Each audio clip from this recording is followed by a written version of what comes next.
1 கொரிந்தியர் அதிகாரம் 7. நீங்கள் எனக்கு எழுதின காரியங்களை குறித்து நான் எழுதுகிறது என்னவென்றால், ஸ்திரீயை தொடாமல் இருக்கிறது மனுஷனுக்கு நல்லது.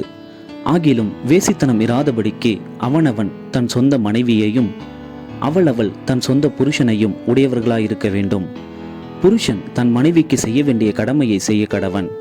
அப்படியே மனைவியும் தன் புருஷனுக்கு செய்ய கடவள். மனைவியானவள் தன் சுய சரீரத்திற்கு அதிகாரி அல்ல, புருஷனே அதற்கு அதிகாரி.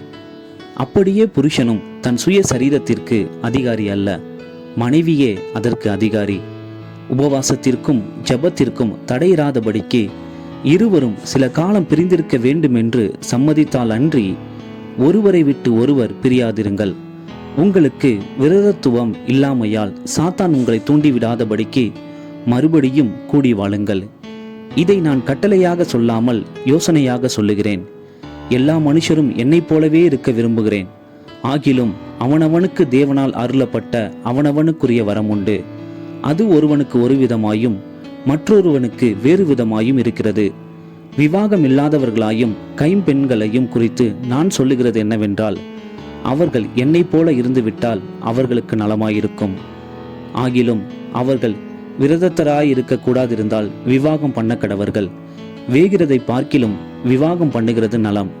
விவாகம் பண்ணி கொண்டவர்களுக்கு நான் அல்ல, கர்த்தரே கட்டளை இடுகிறதாவது, மனைவியானவள் தன் புருஷனை விட்டு பிரிந்து போகக்கூடாது. பிரிந்து போனால் அவள் விவாகம் இல்லாதிருக்க கடவள், அல்லது புருஷனோடே ஒப்புரவாக கடவள். புருஷனும் தன் மனைவியை தள்ளிவிடக்கூடாது. மற்றவர்களை குறித்து கர்த்தர் அல்ல, நானே சொல்லுகிறதாவது, சகோதரனுடைய மனைவி அவிசுவாசியாய் இருந்தும் அவனுடனே வாசமாயிருக்க அவளுக்கு சம்மதம் இருந்தால் அவன் அவளை தள்ளிவிடாதிருக்க கடவன். அப்படியே ஒரு ஸ்திரீயினுடைய புருஷன் அவிசுவாசியாய் இருந்தும் அவளுடனே வாசமாயிருக்க அவனுக்கு சம்மதம் இருந்தால் அவள் அவனை தள்ளிவிடாதிருக்க கடவள். எண்ணத்தினாலெனில் அவிசுவாசியான புருஷன் தன் மனைவியால் பரிசுத்தமாக்கப்படுகிறான், அவிசுவாசியான மனைவியும் தன் புருஷனால் பரிசுத்தமாக்கப்படுகிறாள்.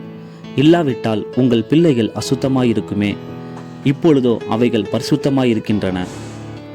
ஆகிலும் அவிசுவாசி பிரிந்து போனால் பிரிந்து போகட்டும்.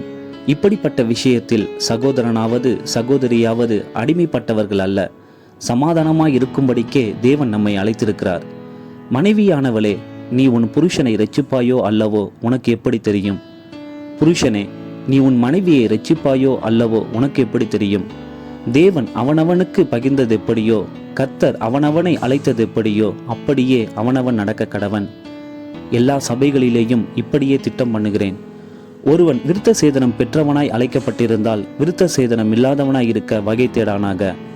ஒருவன் விருத்த சேதனம் இல்லாதவனாய் அழைக்கப்பட்டிருந்தால் விருத்த சேதனம் பெறாதிருப்பானாக. விருத்த சேதனமும் ஒன்றுமில்லை, விருத்த சேதனம் இல்லாமையும் ஒன்றுமில்லை. தேவனுடைய கற்பனைகளை கை கொள்ளுகிறதே காரியம்.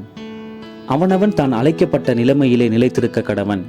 அடிமையாய் நீ அழைக்கப்பட்டிருந்தால் கவலைப்படாதே. நீ சுயாதீனனாக கூடுமானால் அதை நலமென்று அனுசரித்துக்கொள். கர்த்தருக்குள் அழைக்கப்பட்ட அடிமையானவன் கர்த்தருடைய சுயாதீனனாயிருக்கிறான். அப்படியே அழைக்கப்பட்ட சுயாதீனன் கிறிஸ்துவினுடைய அடிமையாயிருக்கிறான். நீங்கள் கிரயத்துக்கு கொல்லப்பட்டீர்கள், மனுஷருக்கு அடிமைகளாகாதிருங்கள். சகோதரரே, அவனவன் தான் அழைக்கப்பட்ட நிலைமையிலே தேவனுக்கு முன்பாக நிலைத்திருக்க கடவன். அன்றியும் கன்னிகைகளை குறித்து கர்த்தரால் எனக்கு கட்டளை இல்லை. ஆகிலும் நான் உண்மை உள்ளவனாய் இருக்கிறதற்கு கர்த்தரால் இரக்கம் பெற்று என் அபிப்பிராயத்தை தெரியப்படுத்துகிறேன். அது என்னவெனில், இப்பொழுது உண்டாயிருக்கிற துன்பத்தின் நிமித்தம் விவாகம் இல்லாமல் இருக்கிறது மனுஷனுக்கு நலமாயிருக்கும் என்று எண்ணுகிறேன். நீ மனைவியோடே கட்டப்பட்டிருந்தால் அவிழ்க்கப்பட வகை தேடாதே. நீ மனைவி இல்லாதவனாயிருந்தால் மனைவியை தேடாதே. நீ விவாகம் பண்ணினாலும் பாவமல்ல, கன்னிகை விவாகம் பண்ணினாலும் பாவமல்ல. ஆகிலும் அப்படிப்பட்டவர்கள் சரீரத்திலே உபத்திரவப்படுவார்கள். அதற்கு நீங்கள் தப்ப வேண்டும் என்று இருக்கிறேன். மேலும் சகோதரரே, நான் சொல்லுகிறது என்னவெனில், இனி வரும் காலம் குறுகினதானபடியால் மனைவிகள் உள்ளவர்கள் மனைவிகள் இல்லாதவர்கள் போலவும், அழுகிறவர்கள் அழாதவர்கள் போலவும், சந்தோஷப்படுகிறவர்கள் சந்தோஷப்படாதவர்கள் போலவும், கொல்லுகிறவர்கள் கொல்லாதவர்கள் போலவும், இவ்வுலகத்தை அனுபவிக்கிறவர்கள் அதை தகாத விதமாய் அனுபவியாதவர்கள் போலவும் இருக்க வேண்டும். இவ்வுலகத்தின் வேஷம் கடந்து போகிறதே. நீங்கள் கவலையற்றவர்களாய் இருக்க விரும்புகிறேன். விவாகம் இல்லாதவன் கர்த்தருக்கு எப்படி பிரியமாய் இருக்கலாம் என்று கர்த்தருக்குரியவைகளுக்காக கவலைப்படுகிறான். விவாகம் பண்ணினவன் தன் மனைவிக்கு எப்படி பிரியமாய் இருக்கலாம் என்று உலகத்திற்குரியவைகளுக்காக கவலைப்படுகிறான். அதுபோல மனைவியானவளுக்கும் கன்னிகைக்கும் வித்தியாசம் உண்டு. விவாகம் இல்லாதவள் சரீரத்திலும் ஆத்துமாவிலும் பரிசுத்தமாயிருக்கும்படி கர்த்தருக்குரியவைகளுக்காக கவலைப்படுகிறாள். விவாகம் பண்ணினவள் தன் புருஷனுக்கு எப்படி பிரியமாய் இருக்கலாம் என்று உலகத்திற்குரியவைகளுக்காக கவலைப்படுகிறாள். இதை நான் உங்களை கண்ணியில் அகப்படுத்த வேண்டும் என்று சொல்லாமல் உங்களுக்கு தகுதியாய் இருக்கும் என்றும் நீங்கள் கவலை இல்லாமல் கர்த்தரை பற்றி கொண்டு இருக்க வேண்டும் என்றும் உங்கள் சுய புரோஜனத்துக்காகவே சொல்லுகிறேன். ஆகிலும் ஒருவன் தன் புத்திரியின் கன்னிகை பருவம் கடந்து போகிறதினாலே அவள் விவாகம் பண்ணாமல் இருப்பது அவளுக்கு தகுதி அல்லவென்றும் அவள் விவாகம் பண்ணுவது அவசியம் என்றும் நினைத்தால் அவன் தன் மனதின்படி செய்ய கடவன். அது பாவம் அல்ல, விவாகம் பண்ணட்டும். ஆயினும் அதற்கு அவசியத்தை காணாமல் தன் இருதயத்திலே உறுதியுள்ளவனாயும் சுய சித்தத்தின்படி செய்ய அதிகாரம் உள்ளவனாயும் இருந்து தன் புத்திரியின் கன்னிகை பருவத்தை காக்க வேண்டுமென்று தன் இருதயத்தில் தீர்மானிக்கிறவன் நன்மை செய்கிறான். இப்படி இருக்க அவளை விவாகம் பண்ணி கொடுக்கிறவனும் நன்மை செய்கிறான், கொடாமல் இருக்கிறவனும் அதிக நன்மை செய்கிறான். மனைவியானவள் தன் புருஷன் உயிரோடு இருக்கும் காலமளவும் பிரமாணத்தினால் கட்டப்பட்டிருக்கிறாள். தன் புருஷன் மரித்த பின்பு தனக்கு இஷ்டமானவனாயும் கர்த்தருக்குட்பட்டவனாயும் இருக்கிற எவனையாகிலும் விவாகம் பண்ணிக்கொள்ள விடுதலையாயிருக்கிறாள். ஆகிலும் என்னுடைய அபிப்பிராயத்தின்படி அவள் அப்படியே இருந்துவிட்டால் பாக்கியவதியாயிருப்பாள். என்னிடத்திலும் தேவனுடைய ஆவி உண்டென்று எண்ணுகிறேன்.